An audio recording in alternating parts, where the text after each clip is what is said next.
YouTube and Twitch. Welcome to the show. Getting things lined up here so we can get going with Facebook here in just a moment or two. Hope you had a good weather day wherever you happen to be tuning in from. Not much going on, excuse me, here, but we did have some showers and thunderstorms across portions of the area.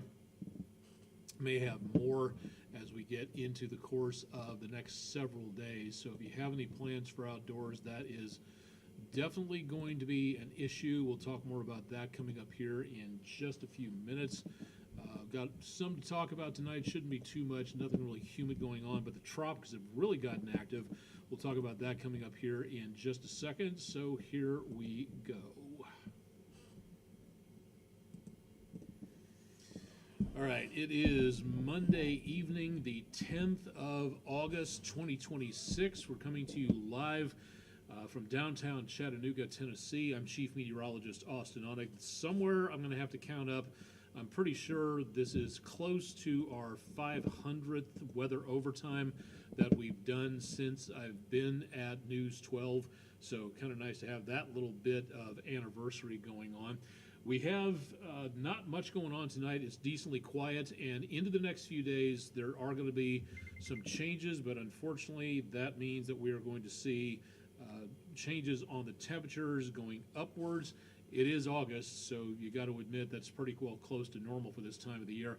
Not record high temperatures, that's good news, but again, not looking at anything cool and comfortable either. That would be nice, but we're just not going to be seeing that anytime soon. Rest of the next couple of days, excuse me, everybody on Twitch, had to move the camera around a little bit. We're on 3 different services right now, Twitch, YouTube, and Facebook. So if you don't want to watch on one, you can watch on the other. If you got questions about the forecast, please drop that into the comments section on Twitch, YouTube, or Facebook Live, and we'll do our best to answer whatever it is that we can. Next couple of days, again, get ready for some pretty hot conditions out there. We'll talk more about that in just a little bit. So how did we do today? Record high temperatures? Not really. We came within 10 of a record high that was set last back in 1980. That was, as I recall, a pretty hot summer back in Kansas. 73 the low, that's pretty well on target. When your record low temperature is barely out of the 60s, you know that you are in the thick of summertime, and that is precisely what that feels like. Excuse me, not seeing any cooler weather coming our way anytime soon. No precipitation. What we picked up over the last few days has given us a surplus, but once again, we are mired in that half a foot deficit of rain that we have seen off and on throughout the course of the last several months. So little, if anything, really has changed on that. We've been drier. We've had a lot more rainfall. We've fluctuated back and forth on that, but we really need help on there. We need to get at least 1.25 inches, just doing the math in my head, between now each month until the end of the year, just to break even. And will that happen? Well, there's some signs saying yes, some signs saying no, but we'll take a look at that coming up here in just a little bit. Don't forget for tomorrow that the bus stops are active, the car rider lines as well, kids walking and bike riding out there. So please, drivers, anybody in charge of a motor vehicle, motorcycle, anything like that, be very cautious in residential areas, and also walking again, or if you're walking, don't assume that the car that's going through the intersection is going to do what you think it is going to do. So please use caution if you're going to be heading out there. Just saying that primarily for, again, basic safety purposes. But then as I was on the way to work today, school bus had the stop sign out and the bar across the sidewalk, and kids were disembarking the bus, and a white SUV on Signal Mountain Road by the Citgo gas station close to Merv's Burgers decided that would be a good time to race around that and put on the jets. Again, reminding that this is an actual stop sign. This is not a suggestion. This is what you see when you pull up to a four-way intersection and you don't go blaring on through. You wait, you stop, you look, and then when the sign stops flashing, that's when you can go on from there. But what I saw today was ugly and stupid and selfish, and the person who was driving that car should take him or herself back to motor vehicle school as soon as possible, because that type of behavior could get somebody killed, and that's definitely not any good news there. Very mild and humid, patchy fog possible in the morning, and then back in the lower 90s with some scattered thunderstorms into the afternoon. There's not going to be that much in the way of thunderstorms out there. It's going to be possible, but we're not looking at a huge amount, like more widespread like we did last week. So if you and the little ones are going to the pool, it is going to be perfect temperatures for that, no question about that. But if you are going to be out and about splashing around, whoever's in charge, please remember to keep an eye to the sky, be weather aware. If there's lightning, if you hear thunder, see lightning, it's time to wrap up and get back indoors. Please remember also that if you're at the organized pool, if you're at the Y, anything like that, the lifeguards are not trying to ruin your day. When they get you out of the pool, they're trying to make certain that you stay alive and healthy, because that's what lifeguards are supposed to do. So don't be too persnickety with them, because they are doing their job trying to keep you intact and healthy. If you've got a weather picture, we'd love to see what it is that you're seeing out there. You can send them in to us. We'll show you why and how coming up here in just a little bit. Tonight's picture is kind of a combination of about 9 different pictures taken from the Birchwood area. Thank you very much, News 12 viewer Regina Ammons, for this multi-panel view.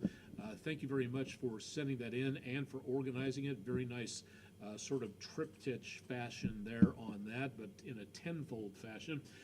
If you have any pictures, again, this is where you go to. You can email them to us, pictures@WDEF.com. You can go to our social media pages, drop them in the comments section like you can right now on YouTube or Twitch or on Facebook.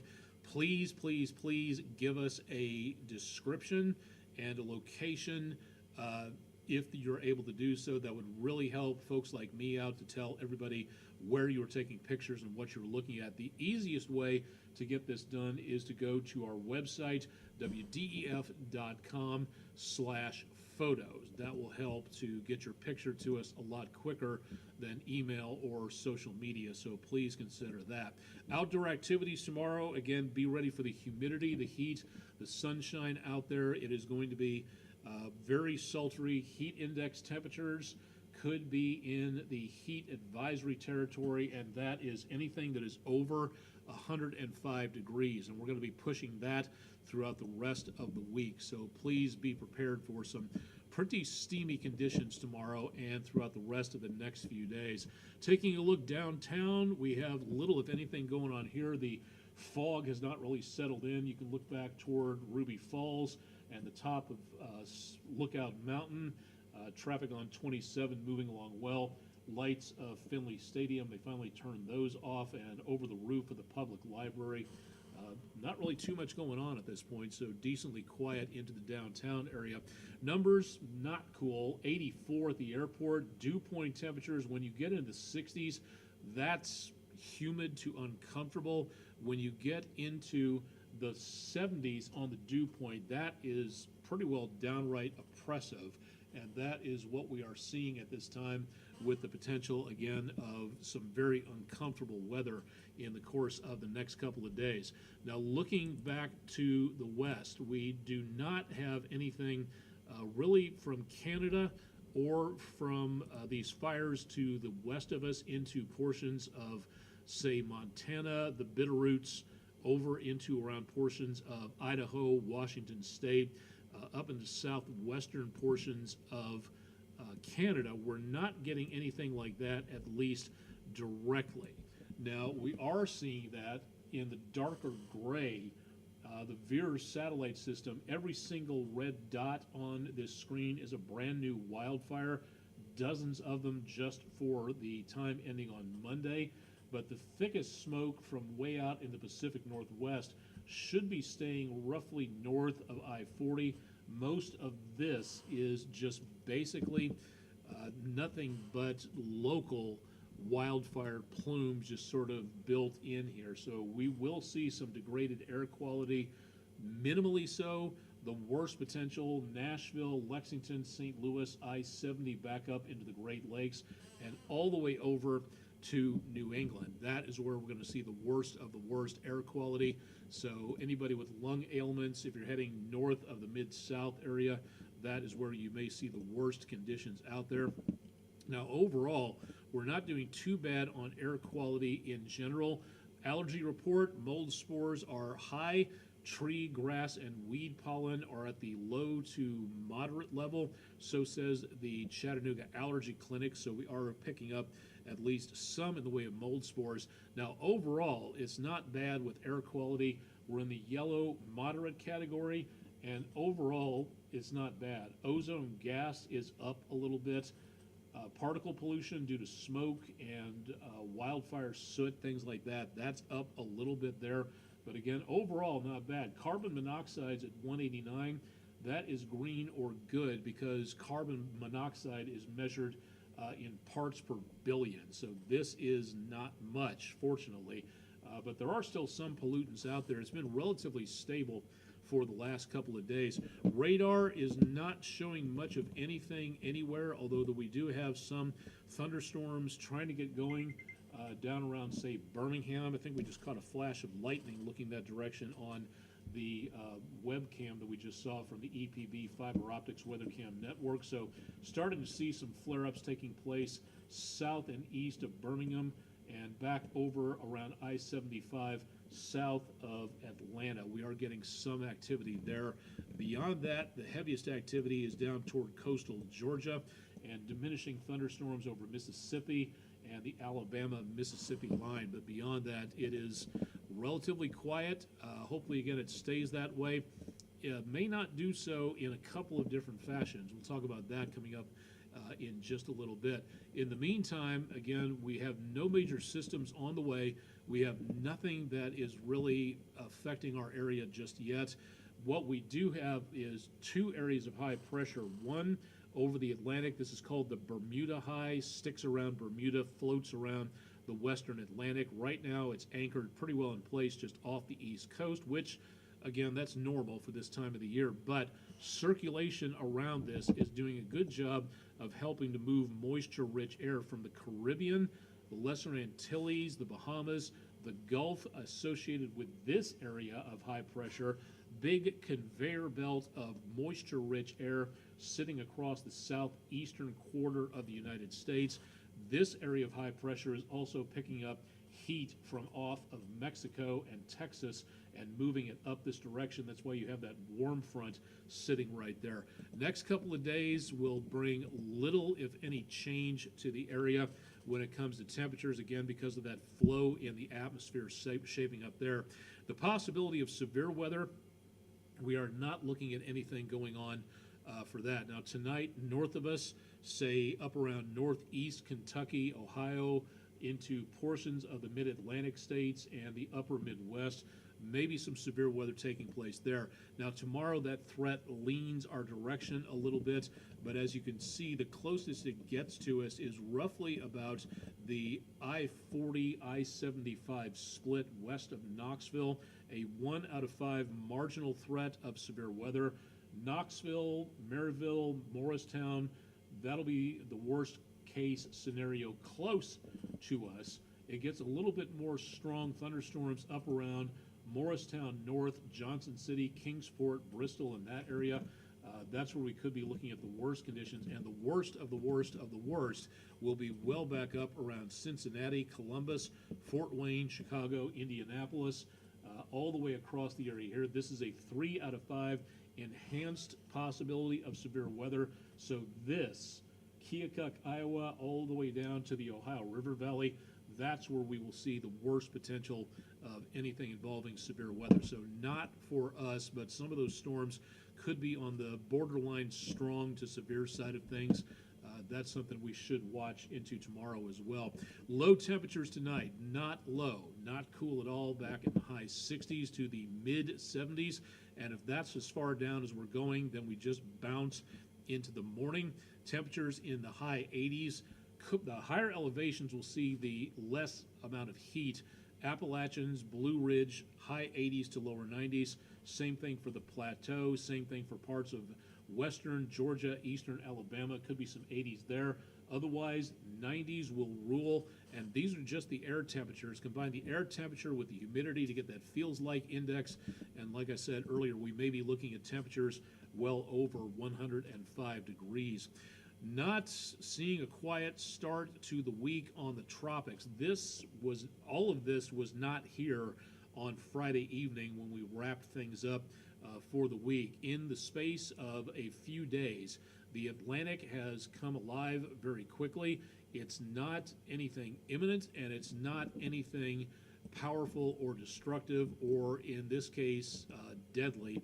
But there are signs of, shall we say, things to come as we look into the Atlantic. 3 systems taking place, lesser potential with number 3 and number 2. The closest ones to the United States. The one farther north is moving east out into the colder waters of the Atlantic, so this is no threat to the United States. This one could be on its way into and around the areas just north of South America. Only a 10% possibility of anything developing here. The one a little farther to the west in orange, that is a higher percentage. That now stands at 60%, to where we could see a better potential of that storm, just barely visible on the visible satellite picture, developing in the course of the next several days. So that is something that we're going to have to watch. Now, going to the basically other side of the planet for all intents and purposes, that is where we see the potential of even more activity going on. The Pacific also has come alive. Only a couple systems from what we saw yesterday. Tonight, we have 3 systems in this area of the planet as well. From east to west, number 3, not much of a chance there. Off the coast of Central America, about a 10% chance of development. The one in the middle kid syndrome, we've got, again, numbers back in the high 60% range, 50%, 60% range, getting a little bit more well organized. And then there's this. This one is already starting to show signs of a spin, a little bit going on right there. Lots of moisture, not that much in the way of dry air. This one has a 90% chance of developing into our next tropical system in the tropical Pacific. If you're heading to Hawaii, a lot of folks heading out that direction for a bit of a late vacation before things get started with school.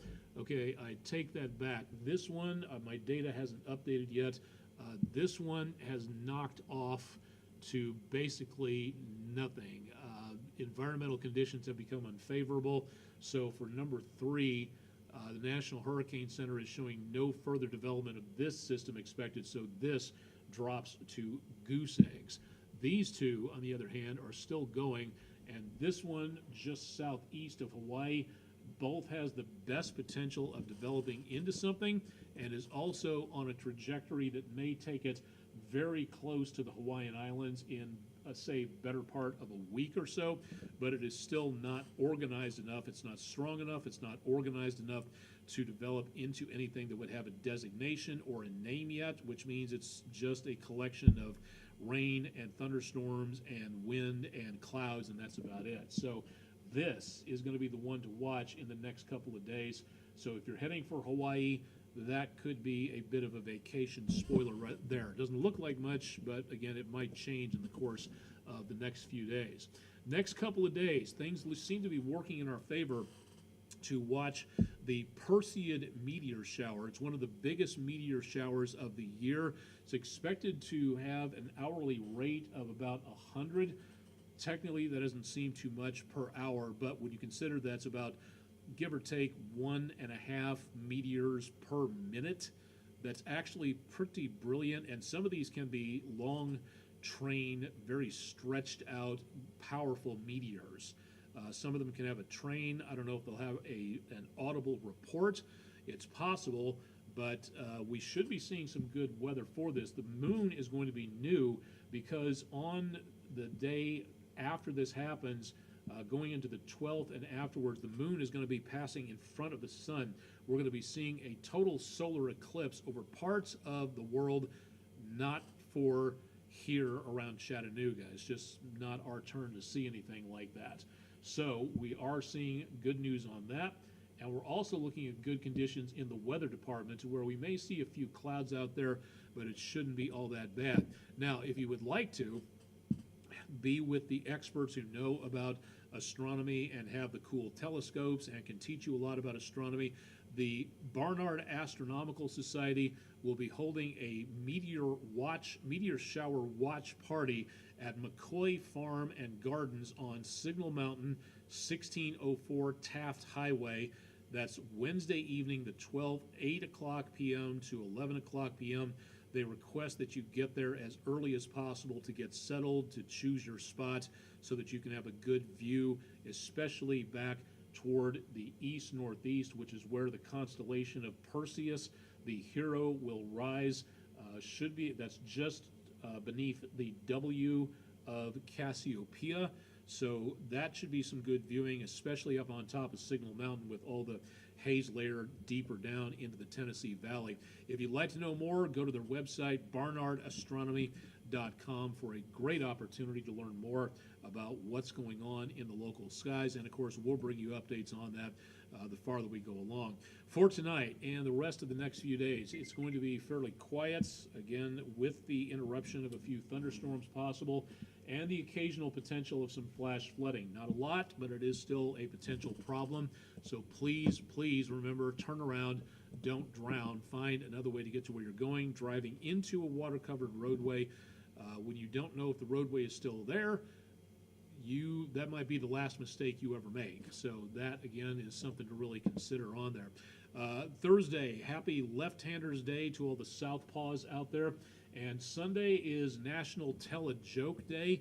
So if you're trying to break the heat stress with a little humor, hopefully you're in the shade, or again, finding some place out there to be a little cooler. Hopefully, and the air conditioning would be a very good place to be on that.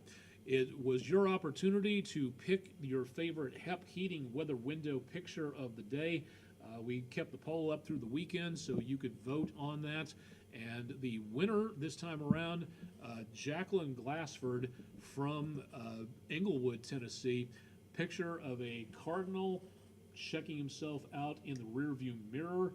That is our winner with the majority of the votes out there. So congratulations, Jacqueline Glassford of Englewood. You are the winner of this week's Pick the Pick Weather Window Contest. And thanks to everybody else out there for playing along. If you'd like to submit your pictures, please do so. New poll goes up at midnight at WDEF.com/vote now. If you'd like to take part in our polls, news, weather, sports, let's chat. That comes up at 10 o'clock in the mornings. We'd love to know what you're thinking, so please go ahead and get those out to us, and we'd love to hear from you on there. That should do it for tonight. We've been on for about 20 minutes, give or take, so we have had a decent evening of talking about not just weather, but meteor showers and all sorts of things like that. Thanks to everybody who has dropped by on Twitch and YouTube, and everybody who stopped by on Facebook as well on there. We'll be keeping an eye on the meteor shower weather, so definitely want to tune in for more. Tomorrow morning, Chip Chapman is taking the morning off, taking a personal day, so our weather intern extraordinaire, Spencer Holt, will be on with the News 12 morning show starting at 5 a.m. He'll have your forecast on there, so stay tuned for Mr. Spencer. Thanks to all of our sponsors, but again, especially here, I want to say a big thank you to Epicos Comics, Cards, and Games for sponsoring Weather Overtime. As I said at the top of the show, pretty sure we've gone over 500 of these weather overtimes in the course of the last couple of years. I'm pretty sure we crossed the 500 mark sometime last week. We will take a look and see where and when and how much we actually made it over that mark on there. I'll have more coming up on News 12 at 11, so stay tuned for that. And again, Mr. Spencer Holt has your updates coming up on the morning show starting at 5 a.m., so stay tuned for more there. Live and direct from downtown Chattanooga, Tennessee. Thanks to everybody for tuning in for Monday's edition of Weather Overtime. And we'll talk to you again coming up on News 12 at 11 and through the